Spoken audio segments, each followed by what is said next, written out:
Welcome on AML study by Sohail.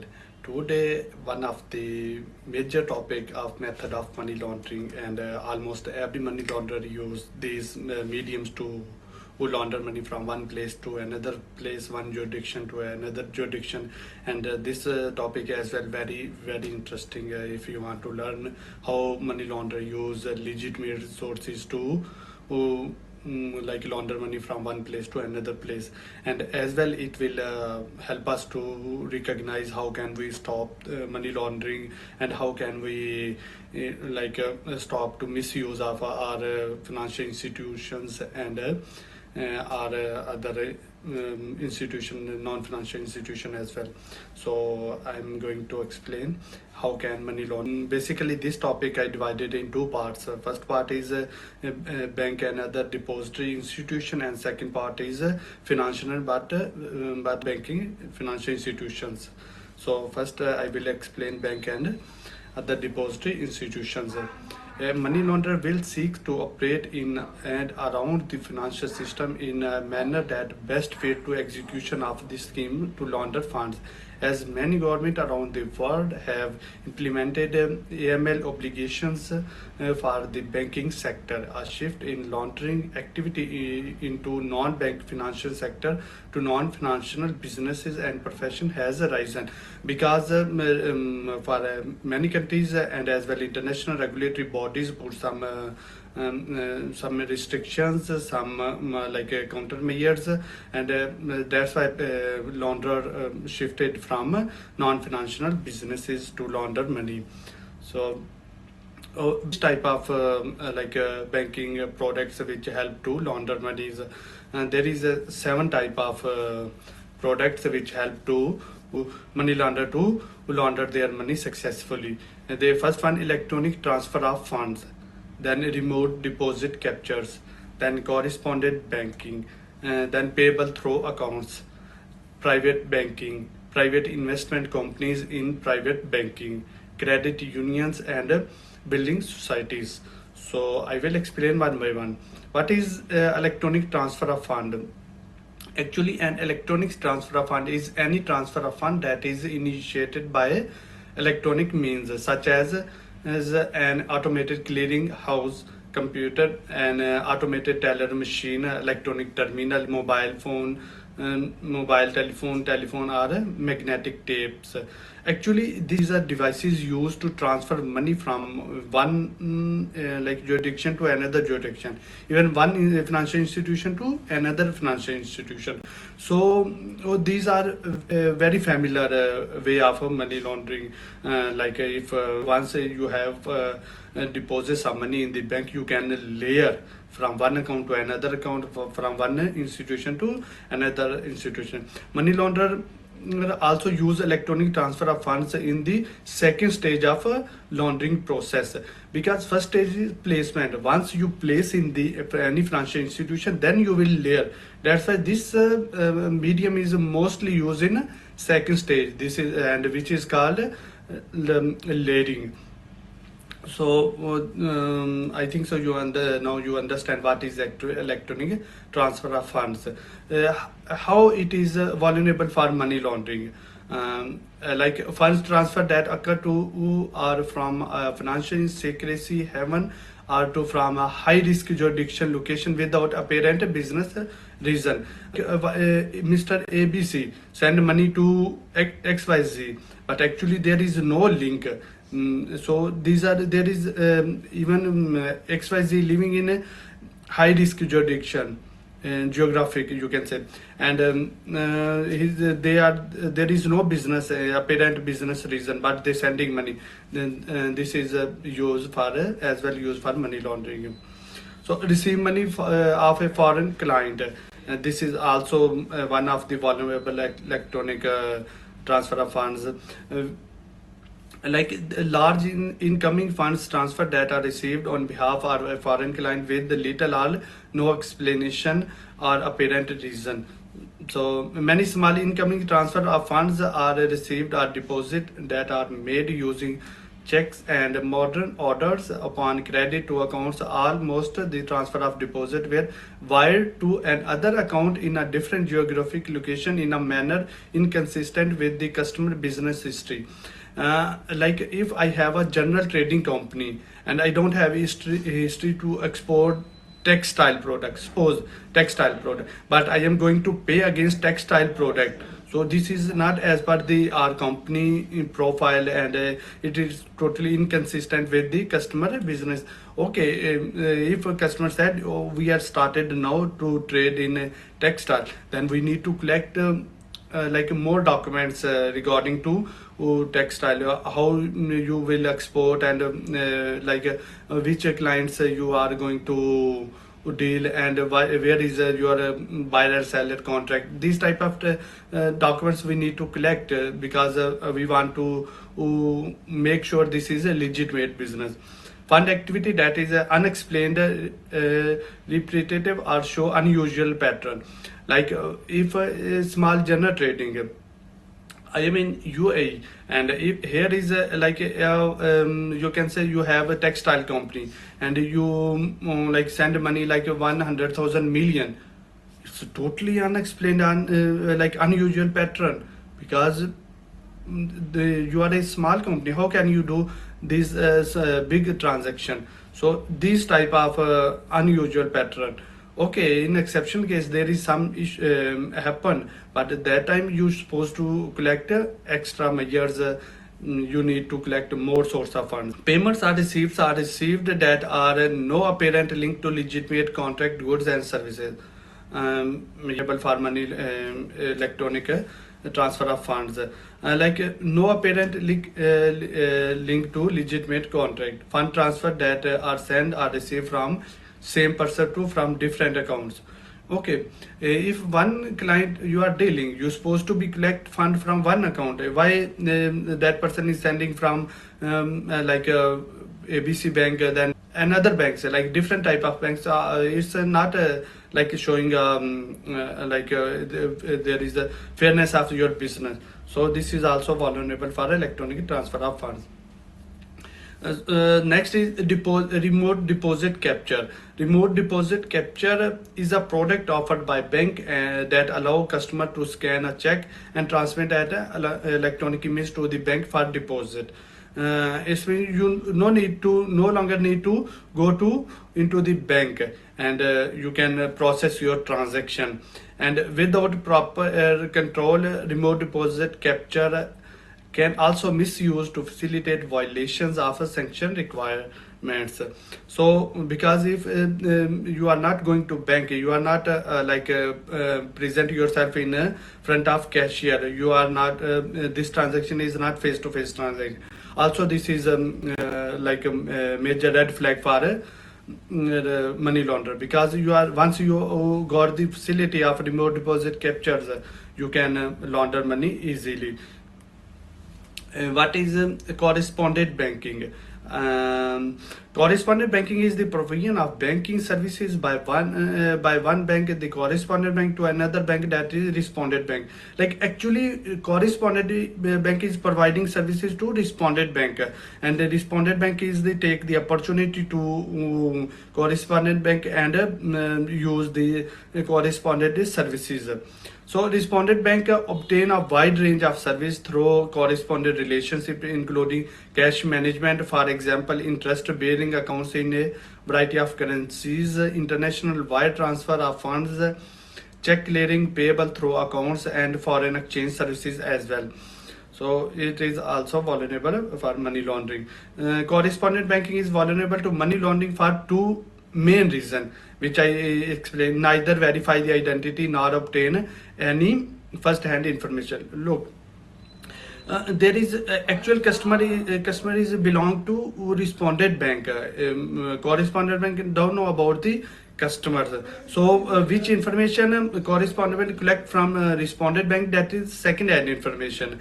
So it's not possible to same information which correspondent collect from his customers, or the same will be collect from our respondent bank. So there is second hand information, and this is like you can say also vulnerable for money laundering, and there does not have the information on actual parties.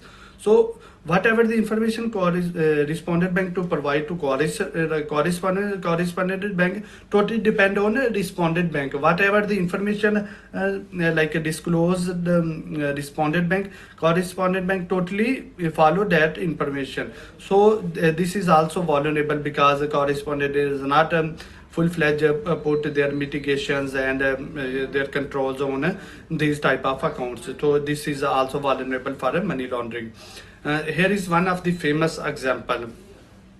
Look here, XYZ corporations want to send money. Unit is USD. So he want to send actually GHI corporation. That one is country B, and he want to send in euro. Like here he have USD, but he want to send in euro. What he said, he go to his bank S, which is same country as. Bank S have this is respondent bank. So this bank is send money to correspondent bank. Look, he's sending money to correspondent, and then correspondent bank convert the money from USD to euro, and then as per the instruction, as per this sender instruction, he just send the money bank R, country B, because this GHI corporation have account in country B in bank R. So because this person before start this process, this GHI corporation send the instruction to XYZ corporation, this is my bank account and this is my bank name and this is everything you're supposed to be follow these instruction and send money. So in this way, this is the whole structure of corresponding banking.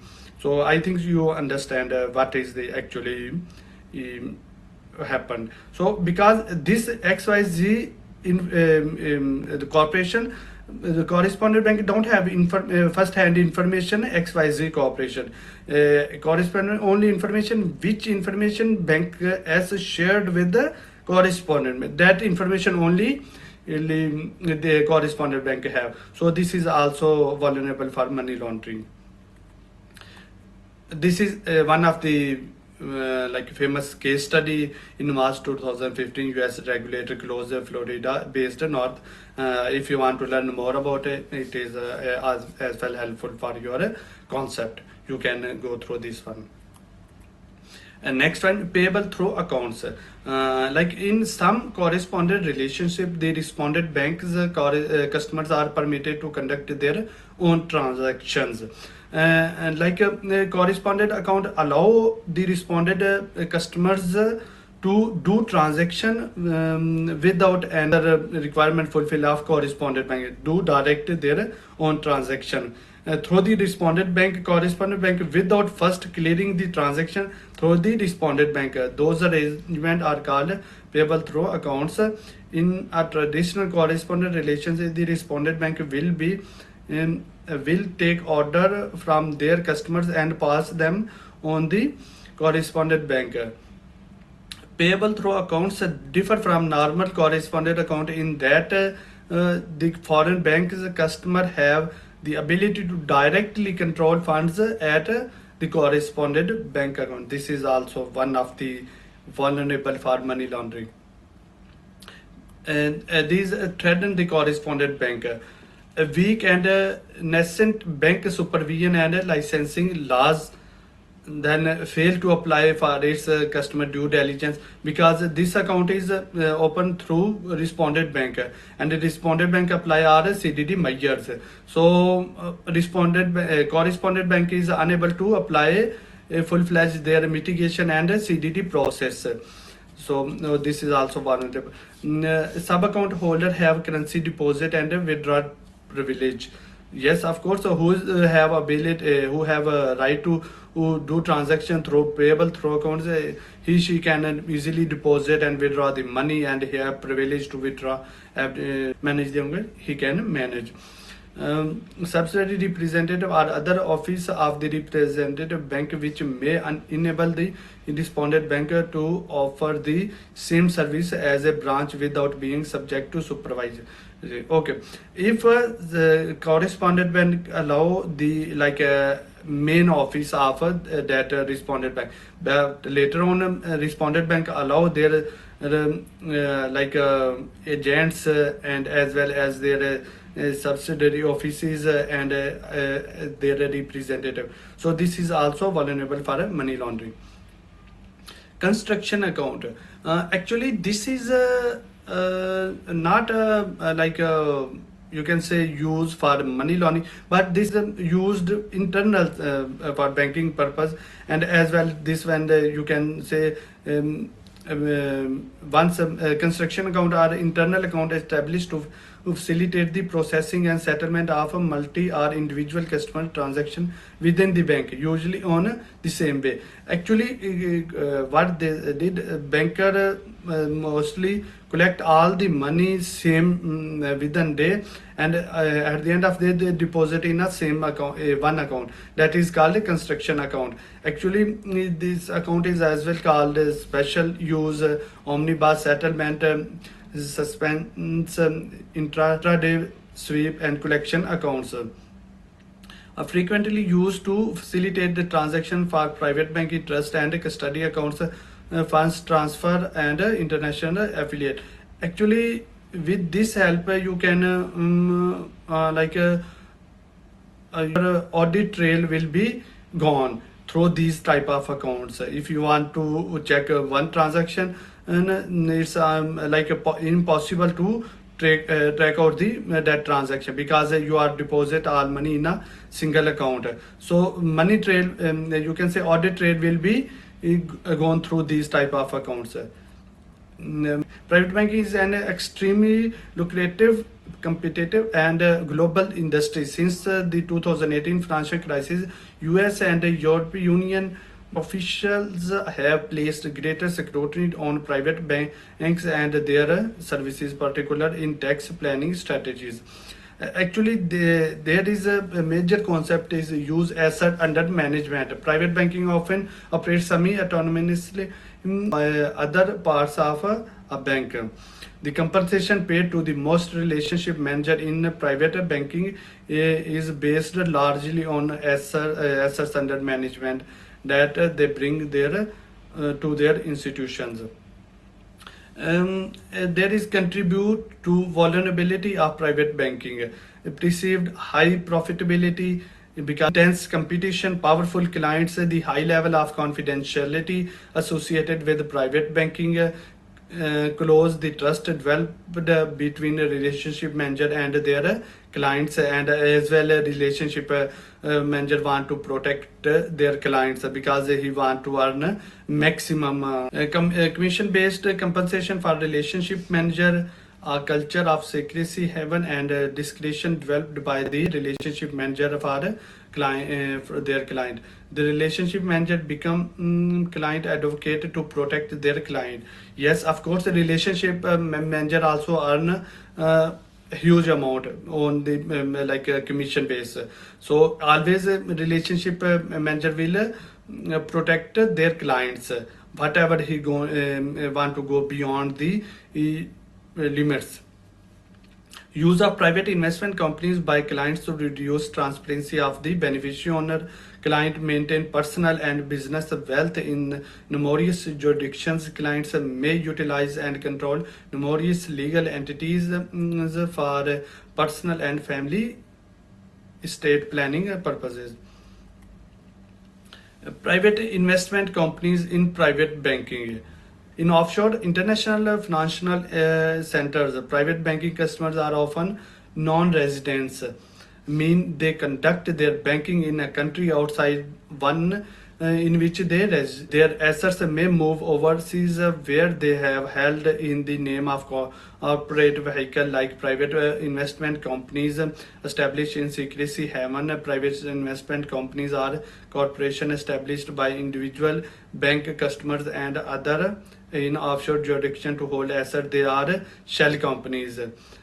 formed to maintain client confidentiality and for various tax or trust related reasons. Secrecy law of the offshore haven, where a private investment company are often established, can conceal the true identity of the beneficiary owner. In this type of you are not recognize who is the actual beneficiary owner of the account. So these that's why these are vulnerable for money laundering, and most of the people use these type of company because actually they not showing who is the beneficiary owner of this account. Beneficiary owner may remain undisclosed and sometimes subject to an attorney-client privilege or other similar legal safeguard. Many private banks establish private investment companies for their clients, often though an affiliated trust company in an offshore secrecy haven. Political peoples also most of the time use this product. There is two type of political exposed persons. One is foreign, second one is domestic. Foreign is permitted and public function by foreign country, head of the state of the government, senior politicians, senior government judicial or military officer, senior executive of state-owned corporations, important political party officials. Then domestic, interested domestically with permitted public functions, for example, head of state, of government, senior politicians, senior government, judicial or military officials, senior executive of a state-owned corporation, important political party officials. Then structuring. This is also concept which is used. People structure the money. And what is this structuring? Structuring, designing a transaction to avoid triggering or reporting or record keeping requirement is called structuring. If any jurisdiction, any person want to deposit money, there is a threshold. You need to, if you beyond the threshold, you need to submit further more documents. So what the client did, client mostly used structure the money. He just deposit the money just below the threshold. So in this way, he no need to submit further documents like source of funds. So these type of phenomena is called structuring. Structuring can be done many setting or industries. A common technique involved in structuring is called smuffling, which is involved multiple individual making multiple cash deposits.